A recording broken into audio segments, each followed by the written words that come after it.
Welcome back to a video about Championship Manager. There's been a break. This does not look like Championship Manager. This looks like MS Paint. What are you talking about?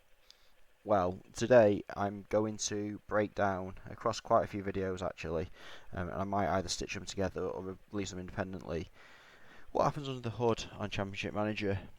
There's quite a lot going on. The Colley brothers were literal geniuses, absolutely.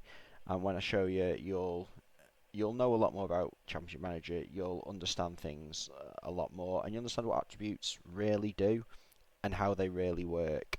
So I'm going to start with a very basic. I'm going to talk about the pitch that the game is on. It's not drawn very well. The goals, I've drawn them in red. They are clearly not the same size as each other. They're not in the centre. But I'll go on to that in a bit. First of all, I'm going to just describe the pitch and how the game works. So the first thing is that the pitch, it's an XY grid. There is no Z coordinate of the grid. It's only X and Y. The Z coordinate is basically ball is in the air. That's all it is. So if the ball is in the air, or it's not in the air. So our X is, I believe it's they do it. So I'm going to do this the wrong way around. I believe your X is the across the pitch, and your Y is the verticality of the pitch. So this is going to be X here, which is 7, and then the verticality is 11. So that's the amount of lines it is split up into.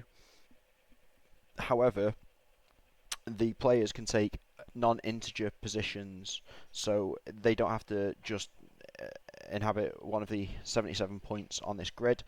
They can literally go wherever they please, so they could be 1.3, 1.7, or anywhere else on the pitch. The way that you determine where the players are on these is using your with ball and without ball, and that'll determine where you want them on the grid. That is an aside that I'm going to go to in a moment. The second thing is that the game, it doesn't it ticks, and the way it ticks is, I believe there are 2,400 ticks in a 90-minute match. So there are 2,400 ticks per 90-minute match. Help if I could spell, wouldn't it? That's broken down into a tick for every about 2.25 seconds. And what that means is that every 2.25 seconds, all of these calculations are done. So that is basically the driving force of the match engine. If there is extra time, it just does a calculation. It does a proportion of the 90 minutes. So if there's an extra minute, then for every 2.25 seconds a tick, and it recalculates everything every tick.